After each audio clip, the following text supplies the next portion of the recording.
할렐루야. 오늘도 주님께서 우리에게 말씀으로 은혜를 베풀어 주시기를 바랍니다. 우리가 어떤 책의 이야기들을 보면 그 이야기의 마지막 부분에 내용들이 대부분 이런 거죠. 그들이 행복하게 살았더라, 뭐 이런 거죠. 끝은 행복하게 살았다, 이런 걸로 대부분 끝납니다.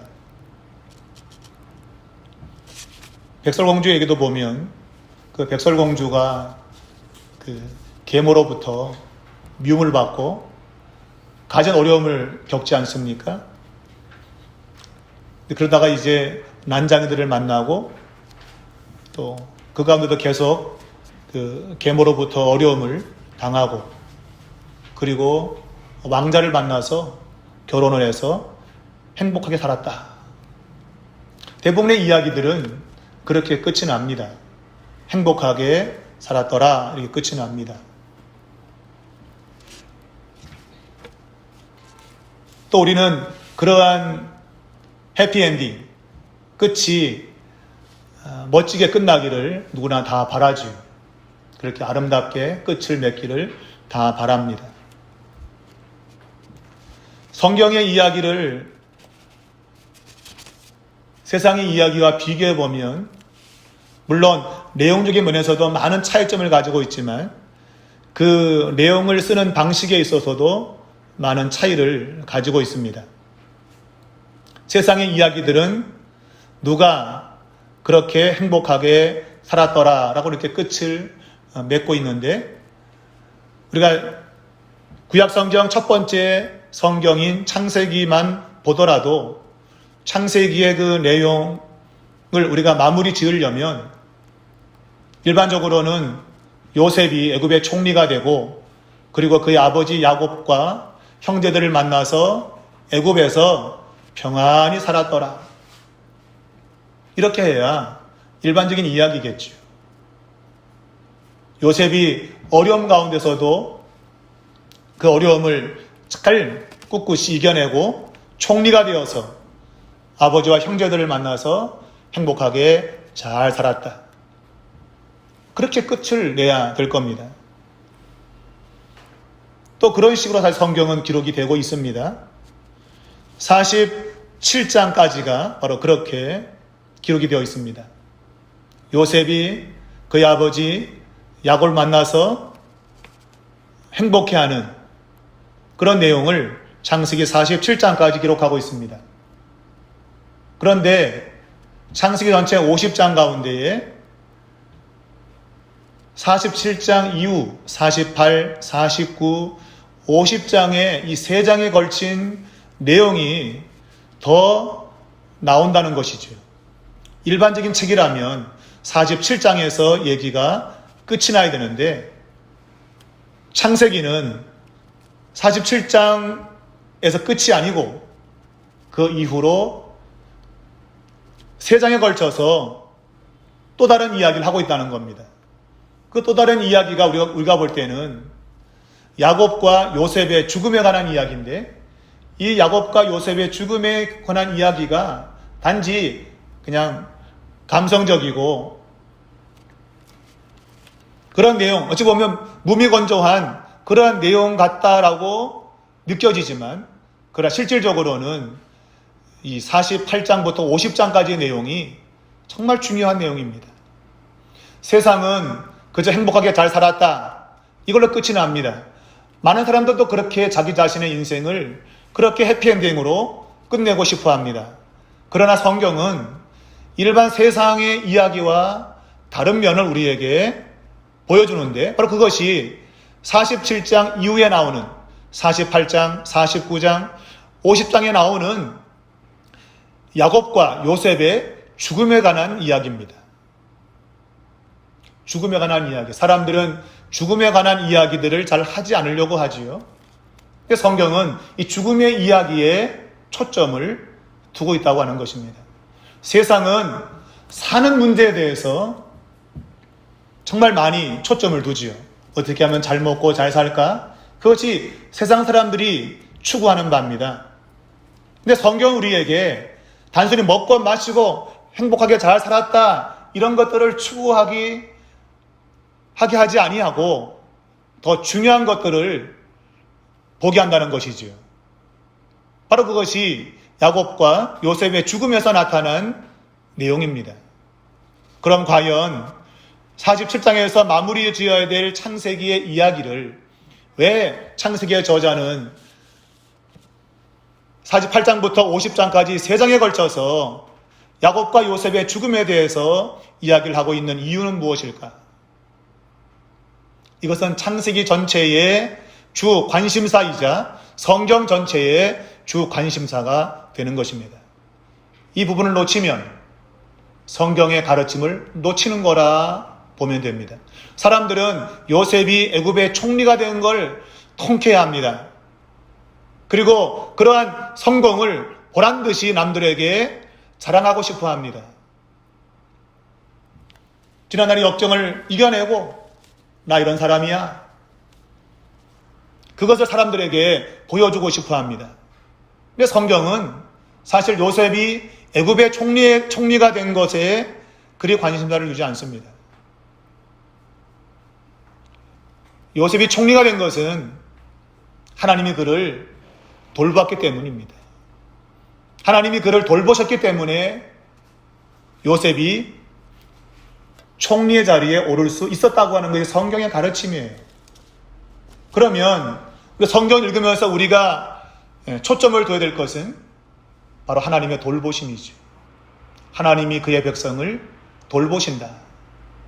이것이 요한계시록 21장에는 하나님이 그의 백성과 함께 계셔서 그 눈에서 눈물을 씻으시고 그리고 다시는 사망이나 아픈 것이나 곡하는 것이나 애통하는 것이 없는 그러한 삶을 주신다고 하는 것으로 끝이 나게 되지요.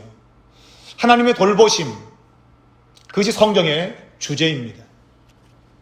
하나님은 그 돌보심을 통해서 하나님은 이루고자 하시는 것이 있는데 바로 그것은 그분이 택한 백성과 하신 약속이라는 것입니다.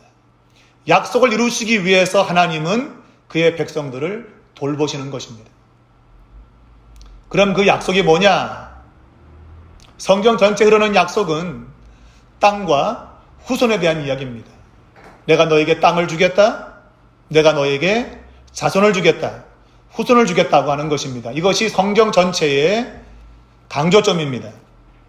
하나님은 이스라엘 백성들에게 땅을 주기를 원하시고 있고 또 그 자손이 땅에서 번성하는 민족을 이루기를 원하시고 있습니다. 그와 같은 약속을 하나님은 이루시기 위해서 하나님은 그의 백성들을 돌보시는 것입니다. 그러므로 땅과 후손에 대한 이야기는 성경 전체의 관심사이다 이렇게 볼 수 있는 것이죠. 자, 오늘 본문에는 요셉과 그의 형제들이 아버지 야곱을 장사 지내고 난 후에 벌어지는 일입니다. 제가 말했지만 아버지 야곱을 장사 지냈으면 그걸로 그냥 끝이 날 것 같은데 그런데 그로 인해서 또 다른 문제가 발생을 하고 있고 이것은 근본적인 문제입니다. 사소한 문제가 아니라 근본적인 문제입니다. 야곱의 죽음은 요셉의 형제들로 하여금 요셉의 보복을 떠올리게 됐어요. 그의 아버지 야곱이 살아있을 때는 요셉이 자신들에게 보복하지 않았지만 아버지가 죽은 마당에는 자신들에게 지난날의 잘못에 대한 보복을 할 것이라고 하는 그런 생각을 가지게 되었다는 것입니다. 바로 이 요셉과 형들의 사이에서 있게 되는 이 관계의 불편함, 이것이 사실은 성경의 중요한 내용입니다. 하나님이 그의 백성과 영원히 함께하기 위해서는 관계가 회복이 되어야 됩니다. 성경 창세기는 관계의 깨어짐을 보여주고 있고 그것의 회복을 신약 성경 전체 흐름에서 우리가 볼 수 있고 마지막 요한계시록에서 완전한 회복을 우리에게 보여주고 있습니다. 창세기의 내용이 여기에 초점을 두고 있습니다. 야곱이 죽은 후 그 아들들의 관계의 회복, 그리고 요셉의 죽음을 통한 하나님의 그의 백성들을 돌보시는 의미, 이것이 오늘 47장부터 50장까지 연결 속에 나타나는 중요한 내용입니다. 한마디로 말씀드리면 관계의 회복이라는 것입니다. 관계의 회복. 곧 하나님의 돌보심의 진정한 목적은 관계를 회복하기 위함이라는 것이죠. 하나님의 돌보심은 깨어진 관계를 회복하기 위함입니다. 우리가 22절을 읽으면 요셉이 그의 아버지 가족과 함께 애굽에 거주했다고 말하고 있습니다. 요셉이 그의 아버지 가족과 함께 애굽에 거주했다. 이 함께 거주했다고 하는 것, 이건 굉장히 중요한 초점입니다. 요셉과 그의 아버지의 가족은 곧 이스라엘 가족 전체를 의미하는 것이고, 이건 민족적 개념으로 이제 출애굽기에서부터 발전되어 나타나게 됩니다. 요셉은 그의 아버지의 가족과 함께 애굽에 살았습니다. 곧 이스라엘의 아들들이 아주 이상적인 연합을 통해서 함께 살고 있음을 우리에게 가르쳐주고 있습니다. 이것은 성경 처음부터 있었던 이야기가 아닙니다. 성경 처음의 이야기는 관계의 깨어짐의 이야기입니다. 물론 창세기 3장에서부터 인간은 하나님과의 관계가 깨어진 그런 상태로 출발을 하게 되지만,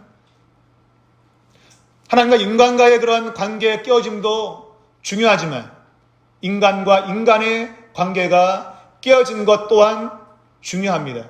왜냐하면 그것이 직접 피부로 우리가 느끼는 것이기 때문입니다. 사람과 사람 사이의 관계가 깨어지는 것, 그것이 우리가 살면서 늘 가까이서 느끼는 것들입니다. 창세기 12장에 하나님이 아브라함을 믿음의 조상으로 부르셨습니다. 믿음의 조상, 믿음의 시작이겠지요. 믿음의 조상으로 부름받은 이 아브라함에게 두 아들이 있었습니다. 하나는 종에게서 낳은 이스마엘이라는 사람이고, 또 하나는 100세 때 얻은 이삭이라는 아들입니다. 이 두 아들은 함께하지 못했습니다. 그들의 관계는 깨어졌습니다. 함께 지내지 못하는 상황, 이것이 믿음으로 하나님께 부름받은 사람의 출발입니다. 깨어진 관계, 이게 출발이죠. 그리고 그 깨어진 관계는 중간중간 조금씩 이제 회복이 되는 것 같은 인상을 성경은 주고 있습니다. 이 깨어졌던 두 아들이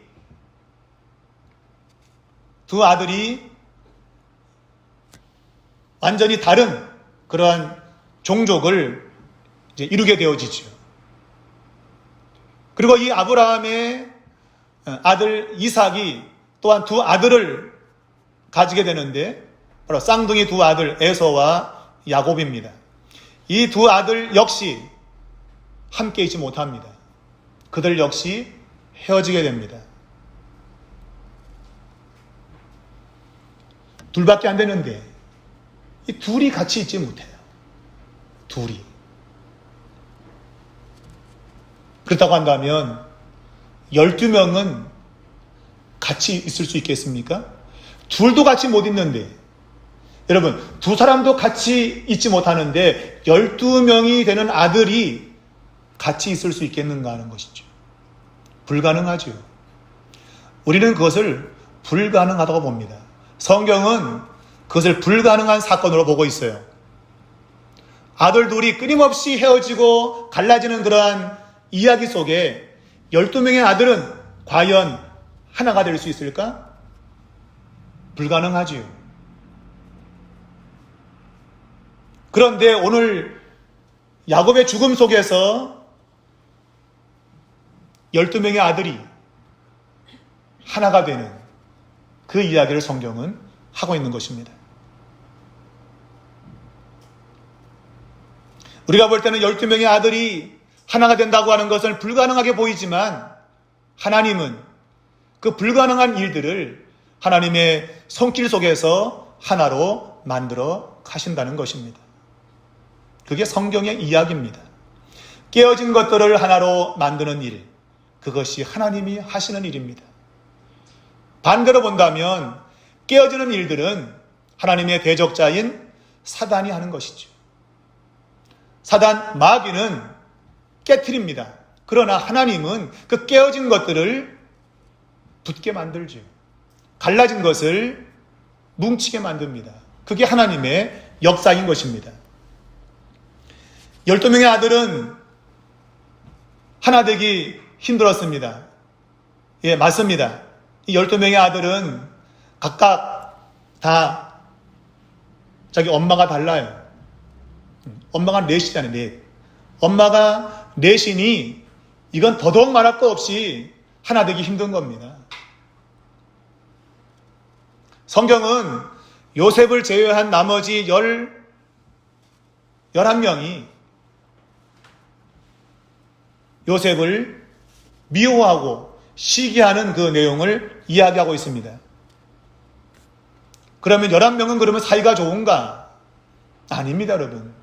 11명이 사이가 좋은 게 아니에요. 여러분이 악이라고 하는 것은 자신들의 목적을 위해서는 하나가 됩니다. 악을 행할 때는 참 하나가 잘 돼요. 악을 행할 때. 성경도 여러분 예수님을 죽일 때에 헤롯과 빌라도가 친구가 되었단 말이잖아요. 그죠? 원래 둘이 원수거든요. 근데 예수님을 죽이는 일에는 친구가 되는 거예요. 악을 행하는 일에는 얼마나 하나가 잘 되는지 모릅니다, 여러분. 악을 행하는 일에는. 근데 선을 행하는 일에는 하나가 안 됩니다. 찢어지고 깨집니다. 11명이 한 명을 팔아치우는 거. 그래, 그래도 11명은 하나가 되지 않겠느냐? 하나 되는 거 아닙니다, 여러분. 그거는 악을 행할 때 하나로 뭉친 거지, 또 그들 자체로 보면 또 다른 악이 그 안에 역사하고 있는 거예요. 11명의 형제가 하나를 팔아버렸습니다. 예.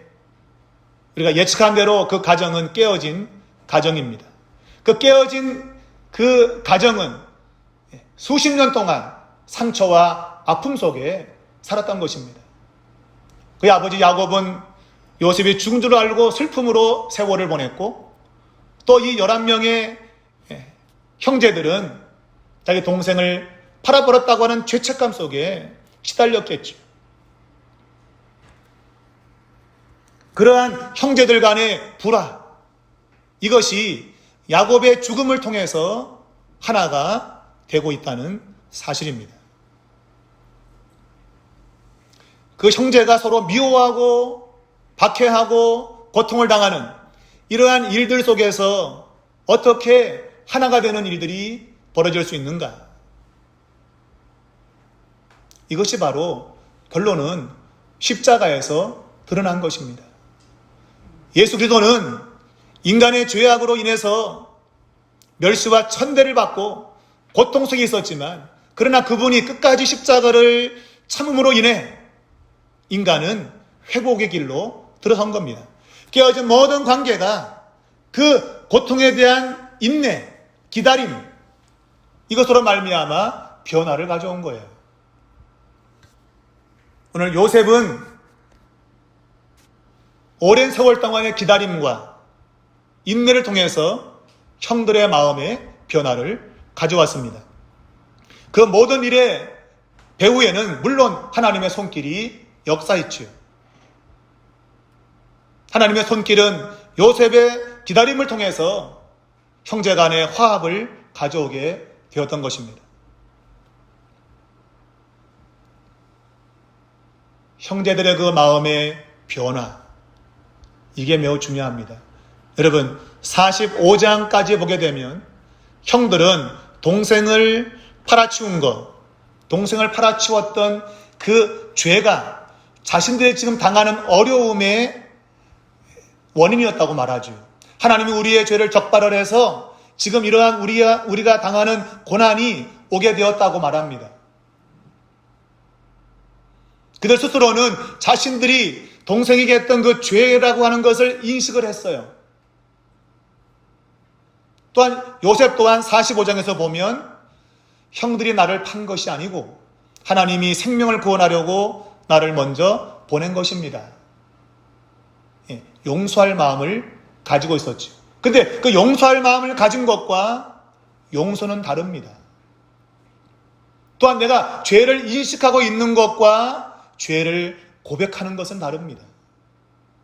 내가 이것이 죄구나 라고 인식하는 것과 나는 죄를 지었습니다 라고 고백하는 것은 다릅니다. 성경이 47장 해피엔딩으로 그냥 마무리 지어도 괜찮을 것 같은 그 이야기를 48장과 49장, 50장에서 다시금 뭔가 얘기를 하고 싶은 것은 바로 그 부분입니다. 요셉이 하나님의 섭리 가운데 지금 생명을 살리는 사건으로 형들이 자기를 파는 사건을 해석을 했어요. 이 말은 형들을 용서할 마음을 가지고 있었다는 얘기입니다. 또한 형들도 자신들이 고난을 당하는 것은 자신들이 동생한테 저지른 죄에 대한 대가인 것을 인식을 했습니다. 여기에 45장까지의 이야기예요. 그리고 이제 47장까지 요셉이 자기 아버지를 만나서 애굽에서 사는 이야기로 마무리 지으려고 하는 그 순간에 다시 성경은 야곱의 장례식의 그 일을 다시 우리에게 이야기하고 있습니다. 서두에 말했지만 야곱이 죽음으로 인해서 형들은 요셉이 다시 우리에게 지난날에 우리의 죄에 대한 복수를 하는 것은 아닌가, 그런 생각을 가졌다는 것입니다. 45장까지 해서 완전히 관계 회복이 이루어진 게 아닙니다. 그냥 표면적으로 관계 회복이 일어난 것처럼 보였어요. 형들 스스로도 우리가 죄를 지어서 이런 일이 일어났구나 인식을 했어요. 요셉도 하나님이 우리를 살리려고 나를 먼저 애굽에 보낸 겁니다. 형들이 판 것이 아닙니다. 이렇게 말했습니다. 그것은 형들의 그 죄를 용서해 주고픈 마음이 있었던 것입니다. 그러나 그것으로 성경은 끝을 내지 않습니다. 진정한 용서와 화해, 그리고 하나의 시간이 필요했던 거예요. 바로 그것이 야곱의 죽음을 통해서 우리에게 찾아오는 것입니다. 야곱이 죽은 후에 요셉의 형들이 요셉에게 이야기합니다. 무엇을? 실제로 성경은 야곱이 죽기 전에 요셉의 형들에게 내가 죽으면 요셉에게 이렇게 얘기하라고 한 내용이 없습니다. 이것을 형들이 만들어냈는지는 알 수 없어요. 또 있었는데 성경이 기록하지 않았는지는 알 수 없어요. 그럼 분명한 사실은 이 형들이 그 죄에 대한 인식을 새롭게 했다는 것입니다. 그냥 묻혀지고 덮일 것 같은 그런 죄를 밖으로 드러낸 거예요.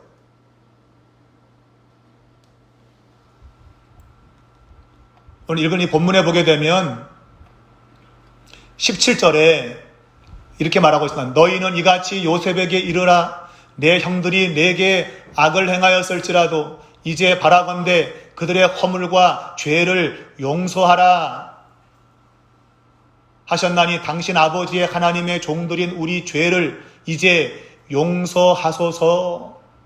여기 보면 창세기에 쓰여지고 있는 죄라고 하는 용어가 전체 네 가지가 나오는데 요 17절 9절에 그 죄에 대한 용어 3가지가 나와요. 하나는 악이라는 것입니다. 하나는 허물이라고 하는 것이고 하나는 죄라고 하는 것입니다. 창세기 전체에서 4가지의 용어가 사용되고 있는데 그 가운데 3가지의 용어가 형들의 입에서 나오고 있는 거예요. 이 말은 형들이 그들이 얼마나 큰 죄인인가 하는 것들을 고백하는 겁니다. 단순히 인식에서 그친 것이 아니고 그것을 입으로 고백한 것입니다. 우리의 죄를 용서하라. 45장까지 형들은 요셉에게 용서를 구하지 않았습니다. 단지 죄만을 인식했습니다. 또 요셉도 용서합니다 그렇게 말하지 않았습니다. 하나님의 섭리만 말씀했습니다. 근데 오늘 이 부분에서 형들은 요셉에게 자신들이 큰 죄를 지었다고 용서를 구했다는 것입니다. 그리고 그 이야기를 들은 요셉이 내가 하나님을 대신하겠습니까? 하나님이 하신 일이니 마땅히 용서해야죠. 만일 내가 했다면 형들을 용서할 수 없어요. 그런데 하나님이 하셨으니 당연히 용서하지요. 그러니까 내가 하나님을 대신하겠습니까? 이 말은 용서하겠다는 것이죠. 내가 하나님을 대신하겠습니까? 형들을 용서하겠다고 하는 것입니다. 이 부분에서 요셉이 울었다고 말하고 있습니다. 형들의 고백을 듣고 요셉이 울었다고 말하고 있어요. 오늘 여러분, 우리가 예수를 믿으면서 우리가 죄가 용서가 되었는 것 같기도 하고 안 된 것 같기도 하고 뭔가 찜찜한 가운데서 살아가는 그런 삶이 얼마든지 있을 수 있습니다. 분명 창세기 45장까지만 하고 끝이 나도 아무런 문제가 없는 것 같습니다. 그러나 우리가 살다 보면 또 다른 지난날에 숨겨두었던 그 죄가 우리를 괴롭히게 돼 있어요. 그 문제가 근본적으로 해결되지 않으면 끊임없이 이 죄라고 하는 것은 인간의 발목을 붙잡게 돼 있다 이거예요. 그 죄의 문제를 완전하게 해결하고 깨어진 관계를 회복하기 위해서 48장과 49장과 50장이 필요했다 이거예요. 단순히 애굽의 총리가 되어서 잘 먹고 잘 살았다 이것은 세상의 관점입니다. 세상 그렇게 책을 쓰고 싶어 합니다만은 성경은 48장과 49장과 50장을 통해서 진정한 인간의 삶이란 깨어진 관계가 완전하게 회복되는 것, 지난날의 죄가 완전히 용서를 받는 것, 그것이 참된 인간의 삶인 것을 우리에게 가르쳐 준다는 것입니다. 이러한 화해, 화목은 성경의 핵심입니다. 이게 빠지면 성경이 우리에게 있을 이유가 없는 겁니다. 내가 남과 화목하지 못하고 화평하지 못하면서 하나님을 믿는다, 그리스도를 믿는다는 말은 있을 수가 없다 그 얘기입니다. 예수님은 십자가의 죽음을 통해서 하나님과 우리 인간 사이에 화목을 이루셨습니다. 또한 인간과 인간 사이에 화목을 가져오셨던 것입니다. 그래서 성경은 그분은 우리의 화평이라고 말했습니다. 곧 예수님의 십자가가 있는 곳에는 반드시 화평의 역사가 일어나야 된다는 거예요. 화평, 화목, 이것이 반드시 인간 사이에 일어나야 된다는 것. 이게 일어나지 않으면 인간은 살아있다고 할 수 없는 거예요. 살아있으나 죽은 겁니다. 예수를 믿는다는 것은 화평을 도모하는 것입니다. 화평을 추구하는 것입니다. 우리가 야곱의 죽음을 지금 이야기하고 있잖아요. 여러분, 야곱의 죽음을 통해서도 그것을 우리에게 성경은 분명히 보여주고 싶어 합니다. 야곱의 죽음, 야곱이 죽을 때 이렇게 유언했습니다. 나를 애굽에 장사 지내지 말고 가나안 땅 헤브론, 거기 막벨라 굴에, 헤브론 막벨라 굴에다가 나를 장사 지내라. 거기에는 우리 할아버지 아브라함과 사라가 장사되어 있고 나의 아버지 이삭과 어머니 리브가가 장사되어 있고 나도 내 아내 레아를 그곳에 장사 지내었노라.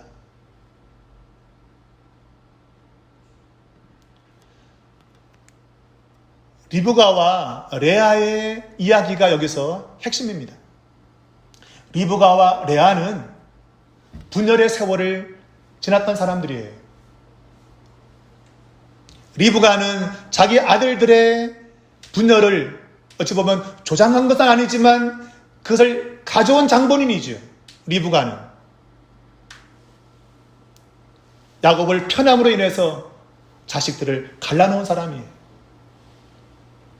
레아는 자기 동생 라헬과 한 남편을 서로 차지하기 위해서 분열을 가져왔던 여인입니다.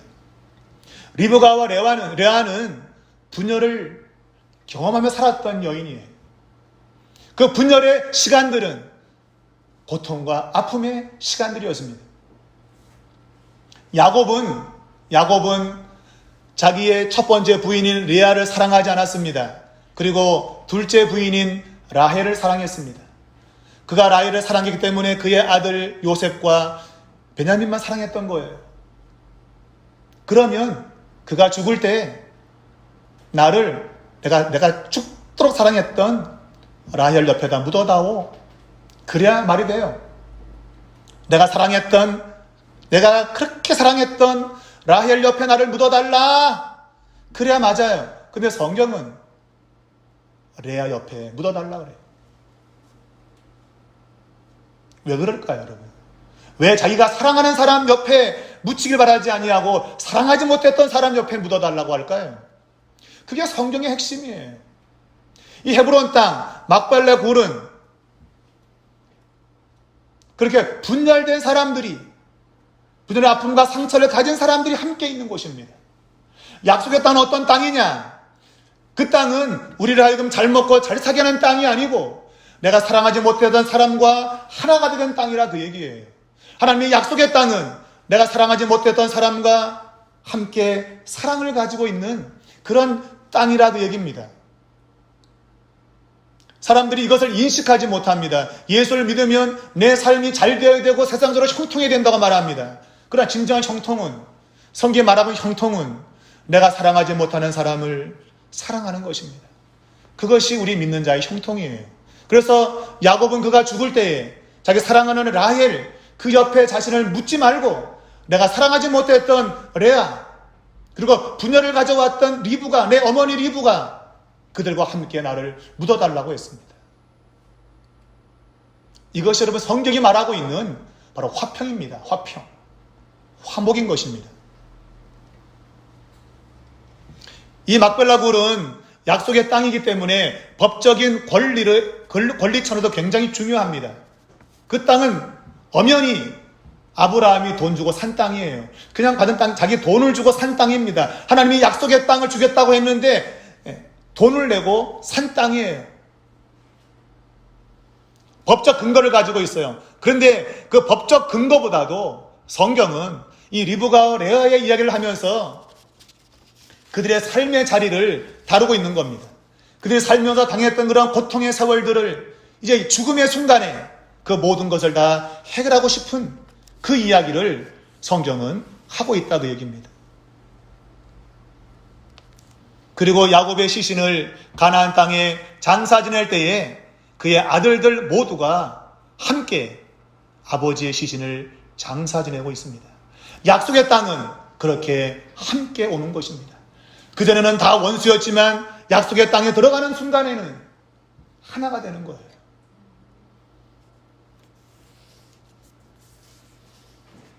구약 성경에서 영생을 무엇이라고 말합니까? 제가 예배 서두에 읽었던 성구 시편 133편은 우리에게 영생이 무언가 구약적 의미를 말하고 있습니다. 영생은 형제가 연합하여 동거하는 것입니다. 형제가 연합하여 동거하는 것, 그 자체가 영생이라고 하는 거예요. 그냥 죽어서 나 혼자 영원히 살자, 그게 영생이 아닙니다. 영생은 형제가 연합하여 함께 사는 것. 형제 연합하여 동거하는 것이 어찌 그리 선하고 아름다운고라고 시편은 말하고 있습니다. 여기서 어찌 그리 아름다운 거, 이 뜻의 원래 뜻은 뭔가 하면 이것보다 더 아름다운 것이 있는가라는 얘기입니다. 이 세상 가장 아름다운 것은 형제가 연합하여 함께 사는 거라 그 얘기예요. 그게 이 세상에서 가장 아름다운 모습이라 그 얘기예요. 원수된 자가 함께 사는 겁니다. 여러분, 그것만큼 아름다운 것이 있습니까? 여러분, 십자가는 겉으로 볼 때는 참으로 정말 무시무시한 형틀입니다. 그러나 그 십자가는 가장 아름다운 것입니다. 왜? 그 안에서 화평이 이루어졌기 때문인 것입니다. 그 십자가 안에서 모든 원수가 하나가 되는 것입니다. 신약 성경에는 하나님의 자녀는 영생을 가진 자인데, 하나님의 자녀는 어떤 사람을 가리키는가? 화평케 하는 자는 복이 있나니 저가 하나님의 아들이라 일컬음을 받을 것이오 했습니다. 여러분, 화평케 하는 자는 하나님의 자녀라, 그 얘기입니다. 하나님의 자녀는 화평을 도모하고 산다, 그 얘기입니다. 우리가 서로를 용서하고 용납하고 그리고 화해하며 살지 못하면서 내가 하나님을 믿고 있다, 예수를 믿고 있다 말할 수 없는 겁니다. 오직 우리는 그리스도 안에서, 십자가 안에서 서로 용서하고 서로 화평을 도모해야 된다, 그 얘기입니다. 여러분이 진실로 예수를 믿는다면 오늘 여러분과 원수신 사람까지는 아니더라도 나와 좀 마음이 불편한 사람이 있다면 그 사람과 화평하셔야 됩니다. 그것이 영생인 것입니다. 그것이 성경이 말하고 있는 영생이에요. 그냥 나 예수 믿어, 그러니까 죽으니까 천국 가. 천국 가보세요, 여러분. 거기 가면 여러분 꼴 보기 싫은 사람 다 있습니다. 천국 가면 여러분.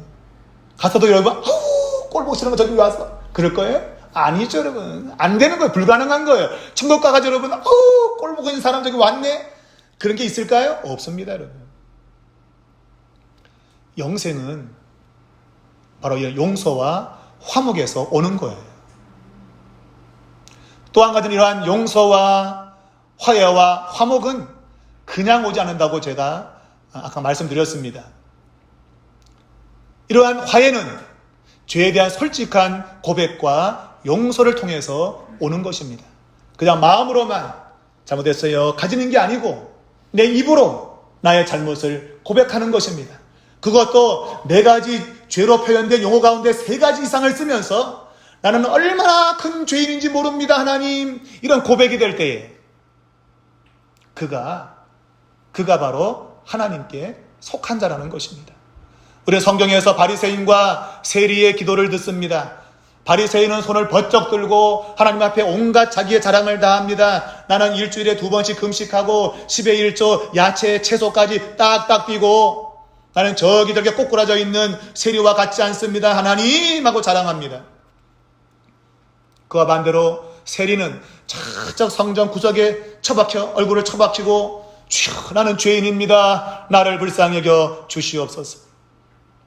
이 둘 중에 누가 더 의롭다고 보느냐? 사람들은 바리새인이 의롭다고 생각할 겁니다. 그러나 예수님은 도리어 세리가 더 의롭게 여겼다고 말하고 있습니다. 여러분, 이것이 성경의 가르치는 것입니다. 오늘 내가 얼마나 큰 하나님 앞에 죄인인가 하는 것을 고백할 때에 진정한 하나님과 나의 화목이 오는 것입니다. 그저 마음으로 생각을 하면 그냥 아이고 이거 죄구나 가지고 있는 것이 아니라 나의 입으로 고백하는 것입니다. 하나님, 이것이 죄인 거 분명합니다. 나를 용서해 주십시오. 이러한 고백이 올 때 하나님의 용서가 우리에게 오는 것입니다. 그럴 때 지난날의 죄가 내 발목을 붙잡지 않아요. 여러분, 한국 사람들은 용서를 잘 못해요. 용서를 해줬잖아요? 다음에 또 죄를 지면요, 너 그때도 그러더니 또 그런다 그래요. 아니, 그때 그런 걸 왜 또 끄집어내냐고. 용서를 했으면 그때 거는 기억이 안 나야 돼요. 근데 우리는 또 끄집어내죠. 그때도 그러더니 또 그러는구나.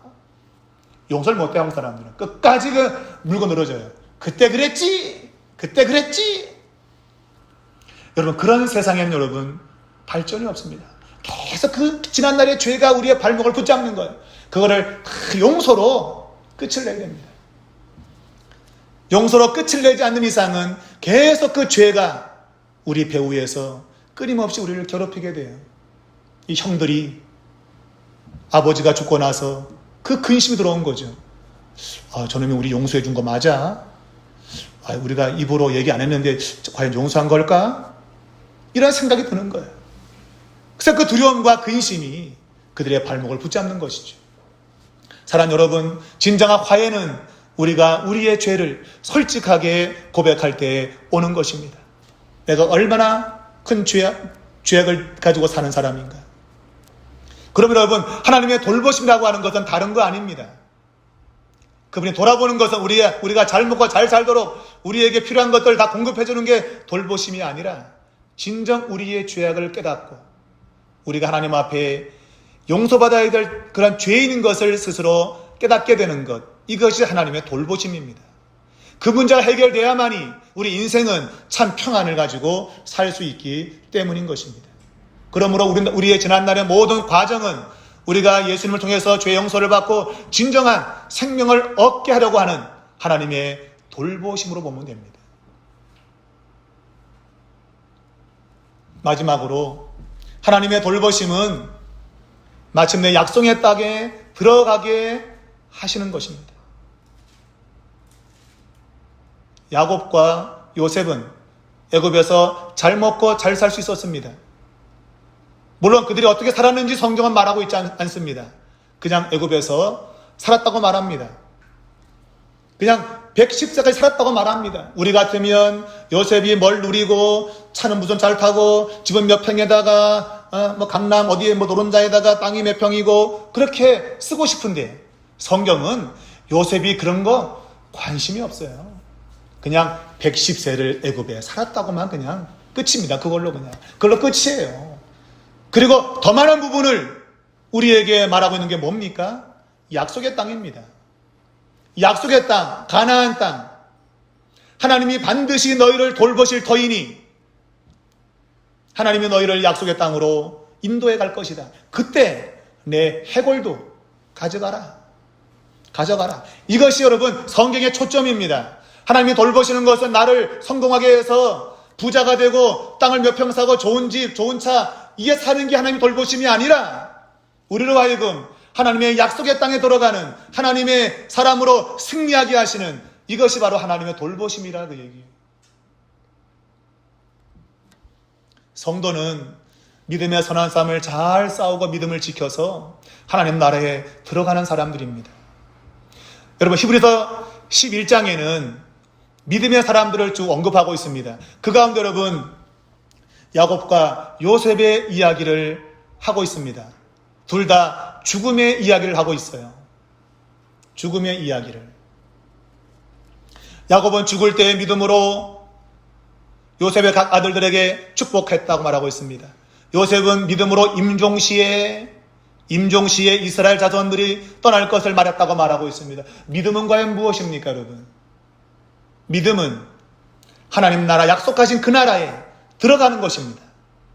우리는 지금 그 나라에 들어가기 위해서 지금 믿음의 경주를 달리고 있는 거예요. 마치 믿음의 장이라 불리는 11장에 많은 사람들 이름이 언급되어 있는 것처럼 그들이 믿음으로 잘 달려갔는데 그 11장의 그 편지를 받는 히브리서의 그런 독자들이 너희도 똑같이 믿음의 경주를 달려가라는 것입니다.